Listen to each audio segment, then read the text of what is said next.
समस्त मेरे भारतीय भाई बहनों, सादर नमस्कार और प्रणाम के साथ आप सभी का हार्दिक अभिनंदन।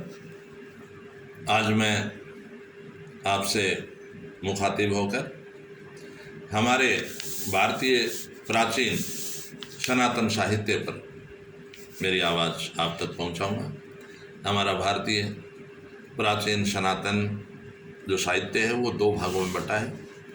एक भाग जो श्रुति कहलाता है, सुना हुआ। दूसरा भाग जो स्मृति है, सुने हुए में वेद और वेदांत यानी उपनिषद आएंगे। इनके अलग अलग खोल के व्याख्या करेंगे। स्मृति में धर्मशास्त्र, इतिहास, पुराण, सूत्र, आगम और दर्शन, इन सब का प्रचार और प्रसार करने वाला कोई व्यक्ति जो हुआ वो अपने आप में एक नए नाम से, व्यास के नाम से जाना जाता है।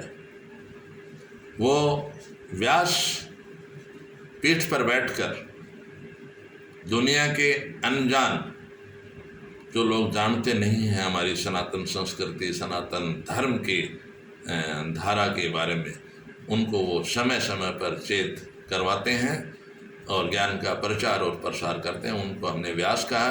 मैं आपको एक बात यहाँ कहना चाहूँ, आप थोड़ा बहुत गहराई से इसे स्वीकार करना।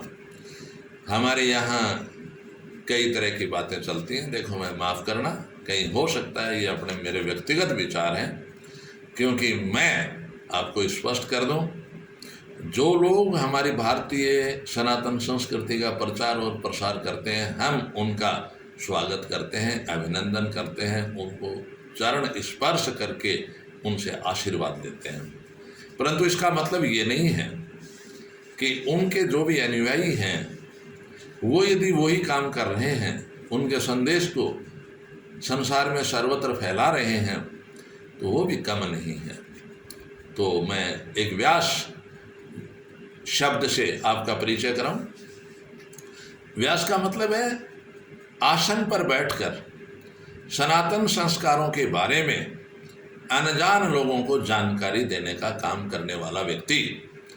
हमारे देवी भागवत में 28 व्यास बताए हैं। पहले व्यास ब्रह्मा जी हैं, दूसरे प्रजापति हैं, और इसके बाद में शुक्राचार्य जी हैं, बृहस्पति जी हैं, आगे जाकर के वाल्मीकि भी हैं, वशिष्ठ मुनि भी हैं, शक्ति मुनि भी हैं, पराशर जी भी हैं, और उसके बाद में कृष्ण द्वैपायन हैं, और लास्ट तक सुखदेव मुनि, जिन्होंने हमारे राजा परीक्षित को मोक्ष प्राप्ति के लिए भागवत सुनाया था। 7 दिन का भागवत सुनाया था। उसमें उनके मन के भ्रम दूर हो गए थे, यानी स्वर्ग और नरक के सारे पर्दाफाश उन्होंने किए थे। वो सब व्यास थे। अब मैं उनके बारे में थोड़ी ज़्यादा नहीं, अन्य व्यास के बारे में कुछ नहीं कहूँगा, क्यों उस समय कोई जाति का मतलब नहीं था। मेरे देशवासियों, आप विश्वास करना और मेरी बात को सब लोगों तक आत्मसात करने के लिए प्रेरित करना। ब्रह्मा जी हो सकते हैं का ब्राह्मण भी क्या, वो तो बहुत ब्रह्म का पहला उद्गार थे, इसलिए उनके बारे में, प्रजापति जी के बारे में, शुक्राचार्य जी के बारे में तो मैं कोई शब्द नहीं कहूँगा। पर मैं आपको बताऊँ, जिनकी जानकारी आपको, रामायण के रचयिता वाल्मीकि, जो स्वयं अपने आप में ब्राह्मण नहीं थे, बहुत नीची जाति से थे, और उन्होंने रामायण लिखी है। और रामायण वो लिखी है जो रामचरितमानस में नहीं है, वाल्मीकि रामायण में है। वो हमने वाल्मीकि जी से सुना है, और उन्होंने, वाल्मीकि जी ने, उन्होंने लिख करके हम लोगों तक इस बात को, राम के, पुरुषोत्तम राम कहलाने के अपने प्रति आदर्शों के बारे में जानकारियाँ दी है। वो नीची जाति के थे, व्यास थे। वशिष्ठ मुनि व्यास थे, ब्राह्मण नहीं थे। शक्ति मुनि व्यास थे, ये वशिष्ठ के पुत्र हैं, ये भी व्यास थे, यानी बैठ करके लोगों को ज्ञान देते थे, भाग भाग के अलग अलग जगह जाते। पराशर ये ऋषि हुए हैं, ये भी ब्राह्मण नहीं थे पर व्यास थे। और वेद व्यास जी स्वयं जिन्होंने महाभारत को लिखा है, वो व्यास नाम को इन सब के नाम से प्रचारित हैं। वेद व्यास, जिनका पूरा नाम, जन्म का नाम है कृष्ण द्वैपायन, जो सत्यवती के पुत्र होते हैं और पराशर ऋषि के द्वारा उत्पत्ति हुई है। और लास्ट में आ जाओ सुखदेव मुनि, जिन्होंने राजा परीक्षित को ज्ञान दिया था। मेरे देशवासियों, ये सब मैं एक एक करके खोल के आपको बताऊंगा। आज मैं थोड़ी सी आपको सनातन के बारे में बता दूं। हमारा सनातन धर्म है वो क्या कहता है। मैं आपको 3 धर्मों की एक साथ बात बताऊंगा। सनातन कहता है दूसरे को कष्ट मत दो। इस्लाम धर्म कहता है दूसरे को कष्ट मत दो भाई। मोहम्मद साहब तो बहुत उदार थे। एक कहानी छोटी सी बताऊं। वो रास्ते जाते थे, एक महिला उदंड थी, जिस रास्ते से वो जाते रोज़ उनके ऊपर कूड़ा डालती। एक दिन मोहम्मद साहब नहीं गए उधर रास्ते से। उस महिला को चिंता, मतलब मोहम्मद साहब इस तरह की व्यवस्थाएं रही कि अब ऐसे एक भले आदमी को जब लोगों ने तंग किया, मोहम्मद साहब को तंग किया होगा, जो आज इस्लाम के प्रवर्तक हैं, उन्होंने केवल दया, दूसरे के ऊपर दया भाव रखा, परोपकार का भाव रखा। तीसरे में ईसा मसीह है, उनको सूली पर लटका दिया था, उन्होंने भी दया भाव। तो तीनों ही धर्मों की बात क्यों, मैं उनके अन्य धर्मों की तो मैं इतनी ज़्यादा जानकारी नहीं रखता हूँ, इसलिए माफ़ी चाहता हूँ। पर इन तीनों धर्मों में 2 लाइनें तीनों की समान हैं। परहित सरिस धर्म नहीं भाई, पर पीड़ा सम नहीं अधमाई। सिया राम। नर शरीर धरे पर पीड़ा, करहि तो सहहि महाभव वीरा। सिया राम। तीनों धर्मों में दूसरे को पीड़ा मत दो, दूसरे को कष्ट मत होने दो। ऐसे हमारे सनातन, ऐसे इस्लाम की बातें, ऐसे हमारे बाइबल में हमारे ईसाई धर्म की बातें हैं।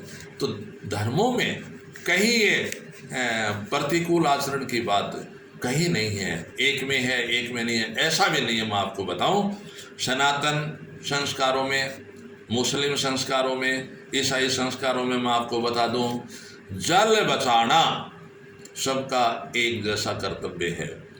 पेड़ लगाना सबका एक जैसा कर्तव्य है।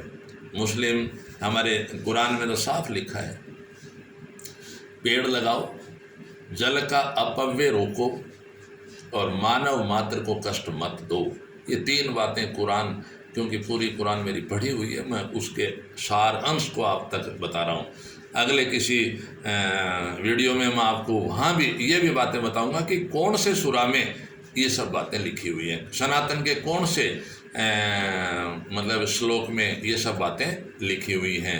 एक वृक्ष 10 पुत्र समान, एक पेड़ लगा दो 10 बेटे पालने के बराबर है। ये हमारे सनातन संस्कारों में, बताओ इससे बड़ा प्रकृति का उपकार क्या हो सकता है। ऐसा ही बाइबल में लिखा है। तो मेरे भारतवासियों, आप वेदों का अध्ययन करो, चाहे कुरान का अध्ययन करो, चाहे बाइबल का करो, अहम और हट से मत करो।